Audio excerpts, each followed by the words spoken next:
নেপালে আকস্মিক বন্যার সূত্রপাত হয়েছিল হিমবাহ ধসে। আগে যেমনটা বলা হয়েছিল যে 4.4 মাত্রার ভূমিকম্পের কারণেই নাকি এই ধরনের হড়পা হয়েছে, তা সঠিক নয়। তুষার ধসটি প্রায় 5,200 মিটার উচ্চতা থেকে উপত্যকায় নেমে আসে। বিজ্ঞানীদের মতে নেপালের এই বিপর্যয় আসলে 2021 সালের ফেব্রুয়ারিতে ভারতের উত্তরাখণ্ডের চামোলি জেলার হড়পা বানের মতোই। ইউএস জিওলজিক্যাল সার্ভে জানিয়েছে দীর্ঘ পর্যায়ের ভূকম্পন তরঙ্গের উপর বিশদ বিশ্লেষণের মাধ্যমে ইঙ্গিত পাওয়া গেছে যে হিমবাহ ধস এবং ধ্বংসাবশেষের প্রবাহের কারণেই এই কম্পন সৃষ্টি হয়েছিল। একটু সহজভাবে বিষয়টি আপনাদের বুঝিয়ে দিই। আমি কুন্তল রয়েছে আপনাদের সঙ্গে। নেপালে হিমবাহের একটা বড় অংশ ধসে পড়ে। হিমবাহের বরফ আর পাথর নিচে নেমে আসে, লেংডে খোলা নদীর প্রবাহে বাধা সৃষ্টি করে। এরপর সেই বাধা ভেঙে বিপুল পরিমাণ জল, বরফ ও পাথর একসঙ্গে নিচের দিকে ধেয়ে যায়।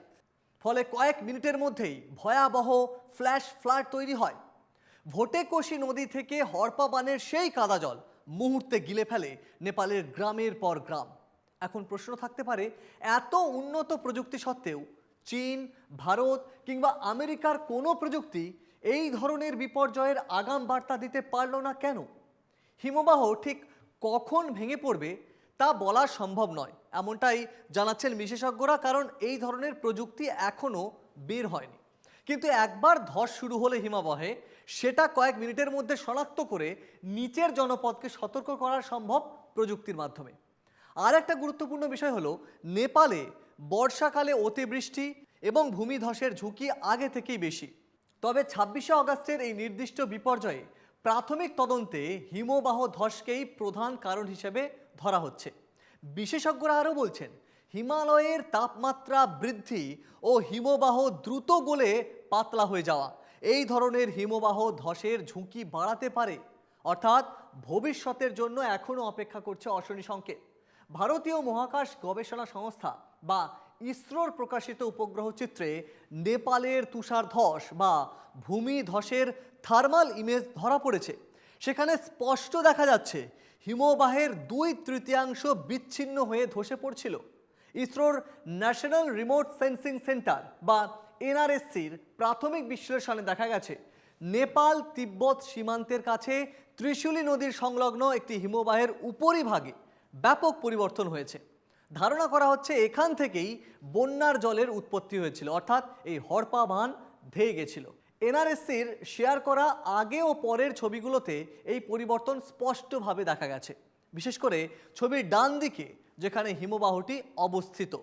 ক্ষতিগ্রস্ত এলাকা নির্দেশকারী ধূসর রঙের অংশটি পরের ছবিতে অনেক বড় আকারে দেখা যাচ্ছে। এনআরএসসির ছবি অনুযায়ী পুরো বিষয়টি শুরু হয়েছিল বরফ ও পাথরের মিশ্রিত ধস বা ভূমিধসের মাধ্যমে। এর ফলে সাময়িকভাবে নদীর প্রবাহ বাধাগ্রস্ত হয় এবং পরবর্তীতে আটকে পড়া জল ও ধ্বংসাবশেষ হঠাৎ করেই প্রবল বেগে বেরিয়ে আসে। নেপালের এই হড়পা বানের সঙ্গে ভারতের উদ্বেগের কারণও যথেষ্ট রয়েছে, কারণ বিহার এবং উত্তরপ্রদেশের নদীগুলির জলস্তর বাড়তে পারে। নেপালে যে জায়গায় মূল ফ্ল্যাশ ফ্লাড হয়েছে সেই জল পুরোটা সরাসরি বিহার বা উত্তরপ্রদেশে গিয়ে একই রকম বন্যা তৈরি করবে এমনটা নয়, তবে ঝুঁকিটা থেকে যাচ্ছে। মূলত নদীর জলপ্রবাহ বেড়ে যাওয়ার কারণেই কিছু সমস্যা তৈরি হতে পারে। যদি একটু সহজ করে বলি এই বিষয়টা, নেপালের নারায়ণী নদী ভারতে ঢোকার পর গণ্ডক নামে প্রবাহিত হয়।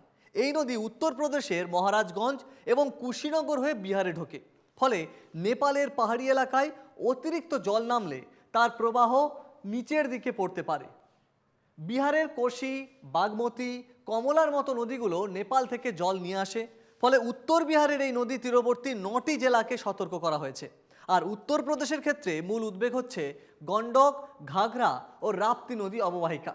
নেপাল থেকে অতিরিক্ত জল এলে সীমান্তবর্তী নিচু এলাকাগুলিতে জলস্তর বাড়তে পারে।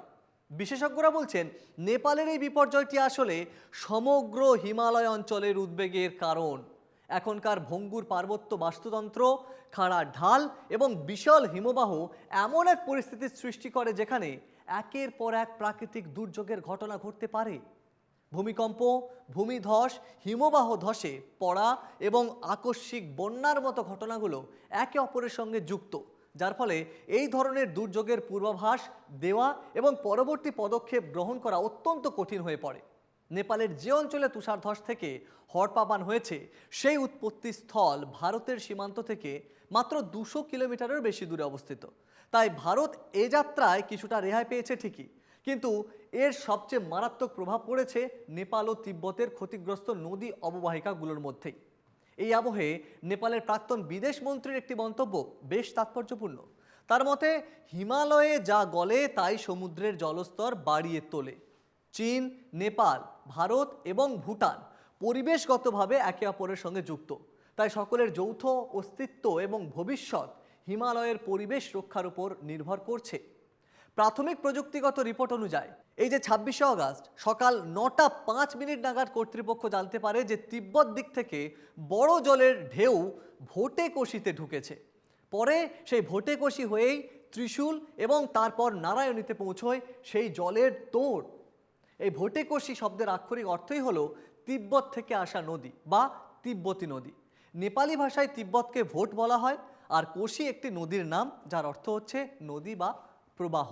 যার প্রবাহ রীতিমতো ত্রাহি ত্রাহি হ্রদ সৃষ্টি করেছে এভারেস্টের এই সুন্দর সাজানো গোছানো দেশটাকে এখন তছ নচ করে দিয়েছে।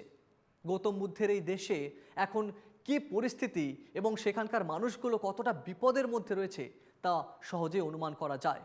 ভারত থেকে ত্রাণ গেছে, কিন্তু এই দেশটা একের পর এক কখনো ভূমিকম্পের জন্য তছনছ হয়েছে, কখনো প্রাকৃতিক দুর্যোগ প্রায় এই দেশটাকে ছিন্ন ভিন্ন করেছে। নেপালের এই দুর্ঘটনা আগামীর বেশ কয়েক বছরকে আবার পিছিয়ে দিল। আমাদের এই ভিডিও কেমন লাগছে তা অবশ্যই কমেন্টে জানান। পাশাপাশি চোখ রাখুন এনকেটিভি বাংলা ডিজিটালের ওয়েব পোর্টালে, ইউটিউব এবং ফেসবুকে।